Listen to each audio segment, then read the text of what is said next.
Hi friends, నమస్తే. This is Chakradhar Bezawada back with an another interesting blog. ఇప్పుడు time అయితే correct గా 12:20 అవుతుంది. ఇవాళ నేను ఇక్కడ నుండి అంటే అఫీషియల్ గా హైదరాబాద్ నుండి ఇంకా నా జర్నీ అయితే స్టార్ట్ చేస్తున్నాను టువర్డ్స్ మన వైజాగ్ కి. ఈ లగేజ్ అంతా ప్యాక్ చేశాను. ల్యాప్టాప్ బ్యాగ్, ఇది టైల్ బ్యాగ్ లాగా ఉంటది ప్రెసెంట్. నేను ఇప్పుడు బండి మీద వెళ్తాను కాబట్టి. అండ్ ఇది హెల్మెట్, గోప్రో ఆల్రెడీ ఫిట్ చేశాను. ఇవాళ నేను మధ్యాహ్నం 12:30కి స్టార్ట్ అవుతే రేపు కాకుండా ఎల్లుండి అంటే ఇవాళ సాటర్డే, సండే, మండే మార్నింగ్ అయితే నేను వైజాగ్ చేరుకుంటాను. అది ఎందుకు ఏంటి అనేది మొత్తం అంతా నేను మన మోటో వ్లాగ్ లో చెప్తాను.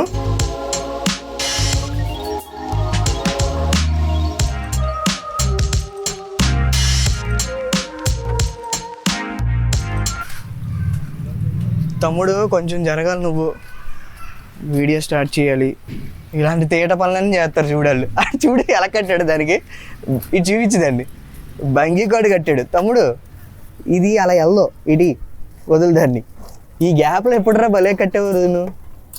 అదిగో ఆ ఛానల్ నేమ్ చూసావు కదా, ఇంటికి వెళ్ళాక ఫాలో కొట్టు. బంజీ కార్డ్ అయితే స్టార్ట్ చేస్తున్నాను. నీకా? మరి నేను ఎలా వెళ్ళను? ఒరే అంకుల్ అనగరా నాయన. అంకుల్ రే రే ఎక్కడికి రా అది?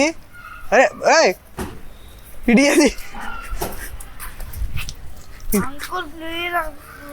నువ్వు తిన్నంగా ఫాస్ట్గా తొక్కు, ఇక్కడ కనపడదు. నువ్వు వెళ్ళి ఉండాలనుకుంటున్నాను దీని మీద అయితే. చూద్దాం మరి ఉంటుందో ఉండదో. ఇంక నేను ఇక్కడ నుండి అయితే స్టార్ట్ అయిపోతున్నాను. ఏంటి నీ పేరేంటి? చోటు నందకిషోర్ అంటే చాలా ఇంట్రెస్టింగ్గా చూస్తున్నాడు ఇందాక నుండి ఏం చేస్తున్నావు అని. ఓకే పవన్ బాయ్, కలుద్దాం మళ్ళీ. సో ఫస్ట్ అయితే నేను ఇక్కడ నుండి చింతలు అయితే వెళ్తున్నాను. ఒక చిన్న వర్క్ ఉంది, ఆ వర్క్ చూసుకుని మనం అయితే ఇంకా ప్రశాంతంగా మా పిన్ని వారి ఇంటికి వెళ్తాను. అస్సలు మ్యాటర్ ఏంటంటే నేను ఇవాళ ఇక్కడ నుండి బయలుదేరి మా పిన్ని వాళ్ళ ఇంటికి వెళ్ళి అక్కడ నుండి రేపు మార్నింగ్ కారులో అయితే వెళ్తాను. అది కూడా డైరెక్ట్ వైజాగ్ కాదు, ఇక్కడ నుండి మచిలీపట్నం వెళ్తాను. మచిలీపట్నం నుండి నేను మళ్ళీ వయా ట్రైన్ వైజాగ్ అయితే వెళ్తాను. ఇది ఒక చాలా డేంజరస్ జంక్షన్. ఇది ఎంత ఫాస్ట్గా వస్తారంటే అటు సైడ్ నుండి నానకరం కూడా వెళ్ళే వాళ్ళందరూ ఫుల్ ఫాస్ట్గా వచ్చేస్తుంటారు. ఆల్రెడీ సగం హైదరాబాద్ ఖాళీ అయిపోయింది, మనం ఎక్కువ టెన్షన్ తీసుకోవసరా. నిన్న నైట్ చాలా మటుకు వెళ్ళిపోయారు, ఇవాళ మార్నింగ్ ఇంకా సగం మంది వెళ్ళిపోయారు. హైటెక్ సిటీ కమాన్. ఎన్ని రోజు అవుతుందో ఈ రూట్ అసలు నేను వాడను, చాలా రేరు. కూకట్పల్లి రోడ్స్లో సందుల్లో నుండి తిరుక్కుని వెళ్తున్నాను. ఓకే, ఇక్కడ పని అయితే అయిపోయింది. ఫైనల్గా మన డెస్టినేషన్ దగ్గరికి వచ్చేసాము. ఇంకొక 1 కిలోమీటర్ ఉంది. పిన్ని వారి ఇంటి దగ్గరికి అయితే వచ్చేసాను. ట్రావెల్ చేస్తున్నాం కదా, సో అందుకనే కార్ అయితే రెడీ చేస్తున్నాను. ఇది యాక్చువల్ గా టాటా సఫైర్, చాలా ఓల్డ్ మోడల్ అనమాట. ఫస్ట్ ఎప్పుడైనా మనం లాంగ్ డ్రైవ్ కి వెళ్ళేటప్పుడు ఏం చూసుకోవాలనేది ఇప్పుడు చెప్తాను. ఫస్ట్ అయితే ఇంజిన్ ఆయిల్ అయితే చెక్ చేసుకోవాలి, అండ్ సెకండ్ వచ్చేసి కూలెంట్ ఆయిల్ కూడా చెక్ చేసుకోవాలి, అండ్ మన వైపర్స్ లో వాటర్ పోస్తారనమాట, వాటర్ కూడా చెక్ చేసుకోవాలి ఉందా లేదా అనేది. మిగతా అన్ని నార్మల్ చెకింగ్స్ ఉంటాయి, అంటే పెట్రోల్ ఫిల్ చేయించుకోవాలి అండ్ ఎయిర్ ఫిల్ చేయించుకోవాలి, ఇలాంటి చిన్న చిన్న మాత్రమే ఉంటాయి. ఇంజిన్ ఆయిల్ చెకింగ్ కూడా చాలా డిఫరెంట్ ఉంటుంది. ఇప్పుడు ప్రెజెంట్ వచ్చేవన్నీ వెరైటీగా ఉంటాయి. చూడండి, ఇది కిందన బాగా డార్క్ బ్లాక్ ఉంది, సో ఇది కరెక్ట్గానే ఉన్నట్టు ఇంజిన్ ఆయిల్.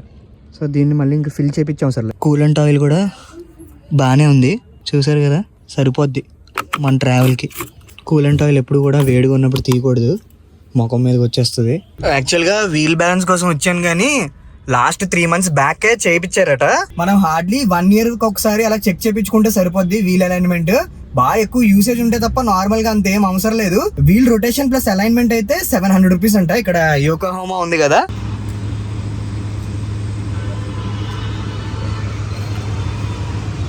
మొత్తం 26 లీటర్స్ అయితే fill చేపించేసాను.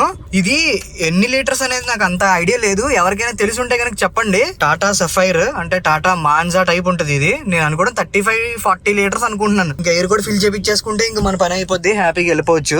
Everything is set for tomorrow right. ఇంక ఇక్కడతో వ్లాగ్ ఎండ్ చేసి రేపు మార్నింగ్ మళ్ళీ కలుద్దాం. Bye bye. నా మెయిన్ భయం ఏంటంటే రేపు మార్నింగ్ అసలు ఎలా ఉండబోతుంది జర్నీ అనే. అసలు యూట్యూబ్లో కానీ ఇన్స్టాలో కానీ టీవీల్లో కానీ అందరూ చూపిస్తున్నారు ఏంటంటే ఫుల్ ఉన్నారు జనాలు, చాలా జాగ్రత్తగా వెళ్ళండి, కొంచెం ఎర్లీగా స్టార్ట్ అవ్వండి, అది ఇది అని చెప్తున్నారు. చూద్దాం మరి రేపు ఎలా ఉండబోతుందో. నా time is like 9:45.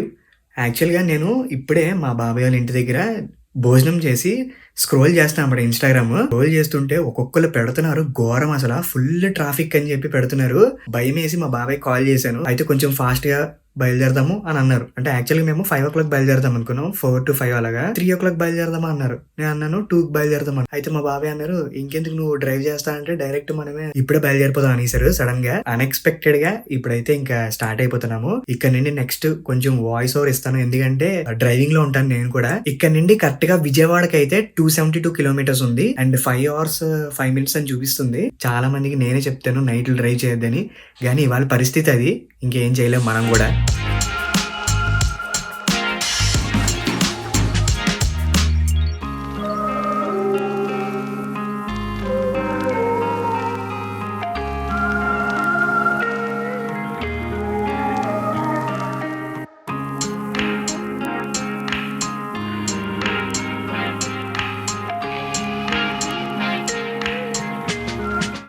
Expect the unexpected అంటారు కదా, సో అదే అయ్యిందనమాట. ఇప్పుడైతే సూర్యాపేట దగ్గర వరకు కూడా వచ్చేసాము. అసలు ట్రాఫిక్ లేదు, ఏమీ లేదు. ఎల్బీ నగర్ దగ్గర మాత్రం జస్ట్ ఒక 15-10 minutes పట్టింది అంతే. ఫస్ట్ ఒక హాఫ్ అన్ అవర్ మా బాబాయ్ డ్రైవ్ చేశారు, తర్వాత నుండి ఇంక మొత్తం నేనే డ్రైవ్ చేశాను.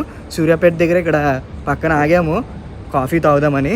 ఇంకా కాఫీ తాగి స్టార్ట్ అయిపోవడమే ఇక్కడ నుండి. లాస్ట్ టైం మీకు గుర్తుందా, దసరా టైంలో వైజాగ్ వెళ్ళాను, అప్పుడు సేమ్ ఇదే హోటల్ దగ్గర ఆగాను. మళ్ళీ ఇవాళ కూడా ఇక్కడే ఆగాను.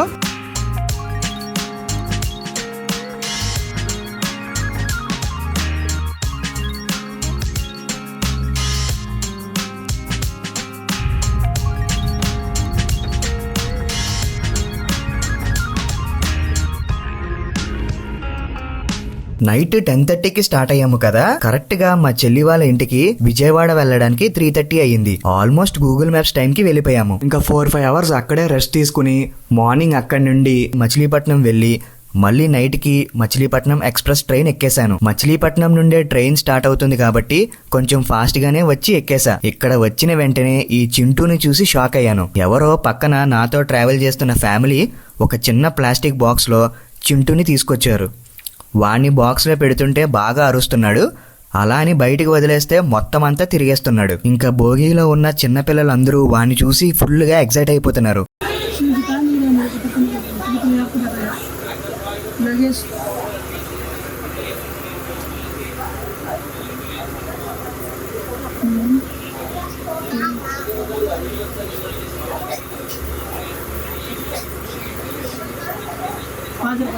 $5,000 पर जाएगा लगा ब्लड तो ज़्यादा होता है, कैसे ये नहीं नहीं